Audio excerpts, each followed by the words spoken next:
Bonjour à tous et bienvenue pour ce nouveau test. Aujourd'hui on va parler des Revonex Nex 202 que vous voyez juste ici. Donc ce sont des intras, des nouveaux intras de chez Revonex. J'avais déjà testé les QT5 il y a quelques temps de ça, avec un design assez sympathique pour un prix assez très correct d'ailleurs, avec un son équilibré. Ici, on continue dans une lancée très sympathique, notamment au niveau du design. Et je remercie d'ailleurs Miss Audio qui me permet justement de les tester. Et donc, ce qui fait que si vous voulez les acheter, vous avez le lien dans la description. Donc c'est toujours ça, ça permet de la visibilité. Donc n'hésitez pas à mettre Technoid dans le message au moment de l'achat. Ça permet de bien dire que vous venez de ma part. Et ça permet de faire des vues. Donc c'est toujours ça pour moi, si vous voulez que les partenariats continuent et que vous avez l'audio. Ce qui fait que donc ils sont vendus environ 35 € et donc on est sur un dual driver. Qu'est-ce que ça vaut exactement? On voit ça tout de suite.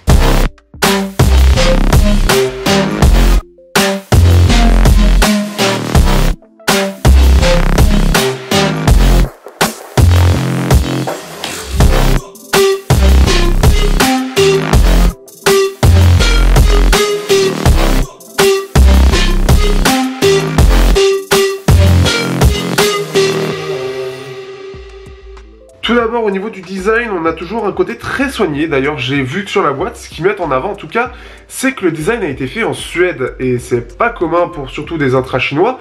Ils ont normalement plein de designers, mais ils ont décidé de le faire en Suède. Et clairement, ça montre que Revonex cherche à faire des intras qui sont vraiment design et recherchés.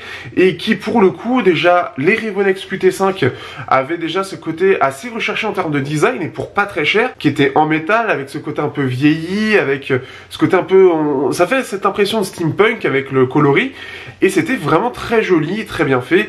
À 20 €, il y avait forcément les côtés ajustement, tolérance qui étaient un peu moyens. Ici, on est à 35 €, donc les moyens ont augmenté et ça se voit.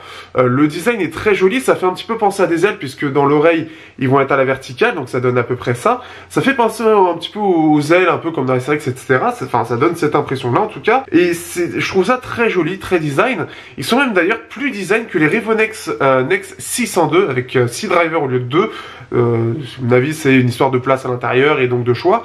Mais ce qui fait qu'ils sont super design, super jolis et en même temps le son on y verra, il n'a pas été mis de côté. Donc ça c'est une première chose et ça fait une très bonne impression parce qu'en plus de ça c'est bien ajusté globalement et vraiment le design est super bien fait. On a un côté tout en métal, c'est pas totalement du gris, c'est un espèce de gris qui tire sur le vert d'ailleurs et c'est vraiment très très joli. Normalement vous avez deux coloris, moi j'ai pris le côté gun, donc c'est ce qu'ils appellent gun, donc c'est un gris un petit peu verdâtre, c'est assez joli. On a une connexion qui est une connexion 2 pins 0,78 mm. Ils mettent des câbles avec des pins qui sont vraiment longs, donc ça c'est une première chose. Et ce qui est toujours bien avec eux, c'est qu'ils mettent un câble, alors déjà un câble qui est plutôt de qualité puisqu'il est tressé un peu à la manière des Yinyu H où on a un côté enroulé et qui est de la couleur des intras, ce que j'apprécie. Ça a l'air con comme ça, mais j'apprécie vraiment cette idée-là où justement le câble va avec le coloris des intras. Ça permet d'avoir un design dans le continu, on va dire, et d'avoir une certaine identité. On a aussi un petit scratch si vous voulez les ranger, ça c'est aussi une bonne chose, les ranger facilement, quelque chose que j'apprécie beaucoup parce que parfois ça peut être chiant, et ici ça simplifie la vie. Et vous avez aussi, quand vous choisissez avec un micro, une belle télécommande. Alors là pour le coup une très très belle télécommande, donc avec le micro, le play pause etc. Donc elle est jolie, elle est en métal et pour le coup elle fait assez premium. Donc ce qui fait que ça c'est plutôt cool. Bon j'utilise très peu aujourd'hui tellement j'ai l'habitude de plus avoir de micro, mais en tout cas ça fonctionne et c'est plutôt cool de ce point de vue là. Pour la partie confort, donc ce qui fait que ce qui est bien, donc on a des embouts qui sont plutôt de bonne qualité. Alors par contre avec ces embouts là je ressens, en tout cas déjà l'extérieur, la partie en métal est assez épaisse, hein, on voit que c'est assez gros, mais je ressens un petit peu une différence. Aujourd'hui avec le temps que j'ai passé avec des intras, j'ai l'oreille droite qui aujourd'hui est plus, alors que je dise pas de bêtises, plus petite que l'oreille gauche, et ce qui fait que je le ressens, c'est à dire que c'est un peu plus serré. Donc je le ressens vraiment de ce point de vue là, je le sens que c'est un petit peu plus serré, donc c'est ça qui modifie un peu le son à l'heure actuelle pour moi. Mais donc qu'est-ce que ça donne? Hop, ici.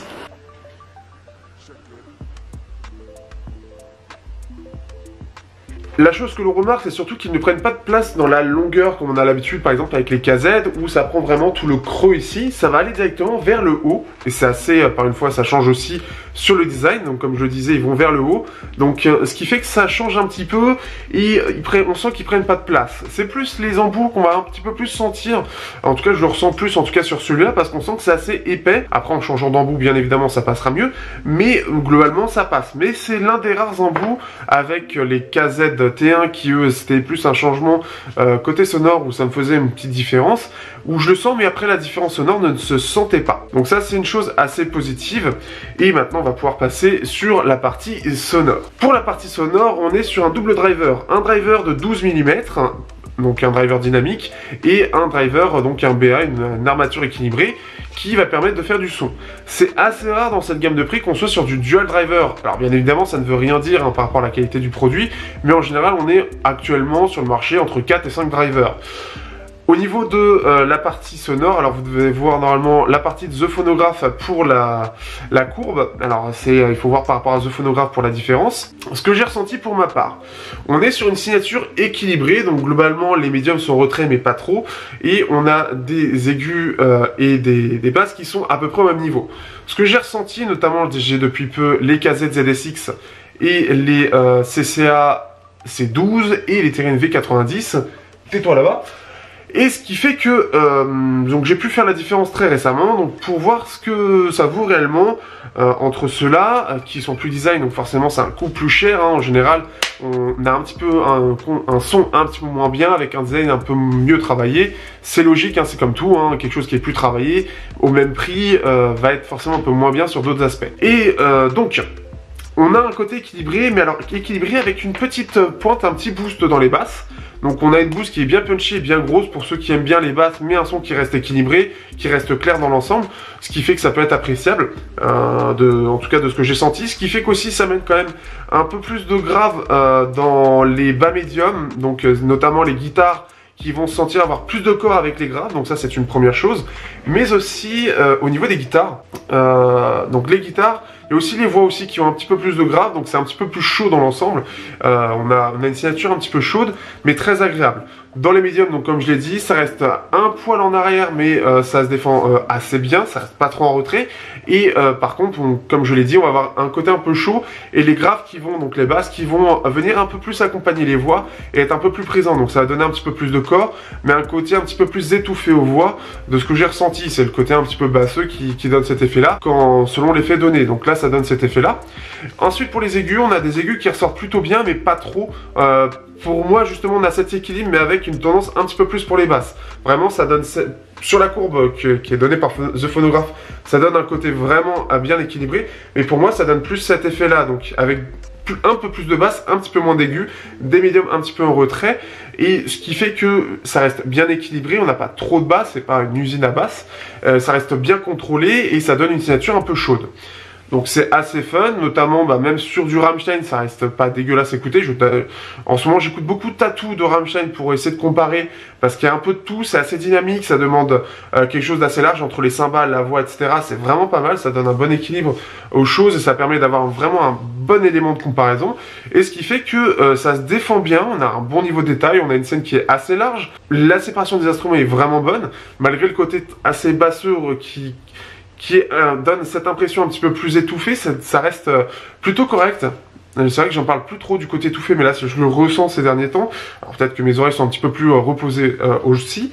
Mais ce qui fait que, voilà, en tout cas le son est plutôt sympathique pour ceux qui veulent un son équilibré avec une tendance un petit peu plus sur les basses. Vous allez apprécier, notamment sur l'électro, ça passe très bien pour du métal, étonnamment très bien, je m'attendais pas à ce que ça... Enfin, même par rapport à d'autres.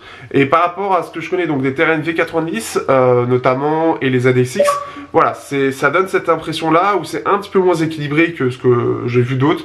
On a un côté un peu plus basseux, un peu plus fun, qui est assez musical, qui est assez punchy, assez réactif, donc globalement c'est assez sympathique. Et donc comme je le disais, on a une scène large, on a une séparation des instruments qui est vraiment pas mal aussi, qui se défend vraiment bien. Le côté dual driver, en général un simple driver se défend bien là-dessus, se défend parfois mieux que du multi-driver, ça dépend comment c'est géré. Mais en tout cas là c'est bien géré. L'isolation aussi est plutôt bonne, dans la bonne moyenne, et rien de spécial là-dessus. Elle n'est ni meilleure ni moins bonne que la plupart des intras que j'utilise aujourd'hui. Je dirais qu'elle est meilleure que les KZ ZSX qui vont arriver bientôt, c'est surtout ça. Au-delà de ça, sinon, non, j'ai pas grand-chose à dire de plus. Que dire en tout cas de ces Revonex Nex 202? Eh bien, ça montre une montée en gamme de la part de Revonex. Alors, ils étaient redescendus avec les QT5 qu'ils avaient sortis à un moment donné et seulement ceux-là. Ici, avec les Nex 202 et 602, on est sur une nouvelle gamme. Et les 202, alors déjà, on a un côté design plus marqué qu'avant. Le design était un petit peu plus, avec les QT2, QT3, était un petit peu plus semblable à ce qu'on avait sur le reste du marché. Revonex cherche vraiment à avoir sa propre identité, à montrer ce qu'ils valent. Et là, justement, avec ces Nex 202, on se retrouve avec une vraie identité, un design qui est totalement à part et pour le coup qui est très réussi, en plus d'être vraiment joli. On a quelque chose de vraiment qualitatif en main, vraiment ça se ressent, ça se voit, c'est vraiment bien de ce point de vue-là. Ça prend pas trop les rayures, c'est recherché, c'est original, donc même pour un cadeau, etc., ou pour se faire plaisir, clairement ça aura son effet. Parce que clairement quand je les ai ouverts, même par rapport au visuel, je les trouve même encore plus beaux que les visuels. Donc c'est pour dire, ils ont vraiment un petit truc en plus que les autres n'ont pas, et ce qui fait que c'est appréciable. Ça c'est une chose. Après on n'aime pas le design, hein, mais je trouve qu'ils ont vraiment quelque chose d'original, de recherché, ce qui est assez rare ces derniers temps, entre guillemets. On va dire qu'ils se ressemblent un peu tous. Ici ils vont vraiment sur un autre design totalement à part. Et ce qui fait que pour 35 € à peu près, non, je sais pas si ça a monté ou descendu depuis le lancement, eh bien vous avez vraiment un son qui est vraiment pas mal. Un poil moins bien, je dirais, que les KZ ZSX et CCAC12, mais ils se défendent vraiment bien. C'est notamment au niveau des aigus, c'est un poil plus artificiel, mais ça se ressent assez peu, et le côté bon un peu plus basseux, après c'est un choix, mais c'est très bien géré. On a une signature qui est assez jolie et reste sur ce côté assez équilibré qu'ils essaient de mettre en place aussi, qu'ils essaient de garder, avec ce côté un petit peu plus fun en tout cas que les QT5, qui étaient vraiment à l'équilibre, un très très bel équilibre, mais vraiment moins basseux. Ici c'est un peu plus fun, et plus fun d'ailleurs que les KZ, qui sont censés être en général plus fun que les Revonex. En tout cas, de ce que j'ai testé. J'espère que vous aurez apprécié ce test. En tout cas, si vous êtes intéressé, je le répète, vous avez le lien dans la description. Vous mettez Technoid tout simplement. Et bien évidemment, si vous voulez, n'hésitez pas aussi à partager, liker et commenter comme d'habitude. Hein, ça fait toujours plaisir et ça fait toujours un petit peu de visibilité. Vous pouvez me soutenir sur Tipeee et Utip en visualisant des pubs. S'il n'y en a pas sur Utip, n'hésitez pas sur Tipeee, il y en a aussi à regarder. Donc vous inquiétez pas. Et bien évidemment, si vous êtes prêt à donner, si vous avez envie, vous pouvez toujours sur Tipeee, tout simplement. Il va falloir que je me mette sérieusement à la fin du mois sur les t-shirts si vous êtes intéressé. Il faudra voir s'il y a des idées, il faudra que je vois ça plus tard. Mais voilà, en tout cas, voilà ce que j'ai à dire sur ces Revonex 202. Et sur ce, je vous dis à bientôt pour un prochain test sur Technoid.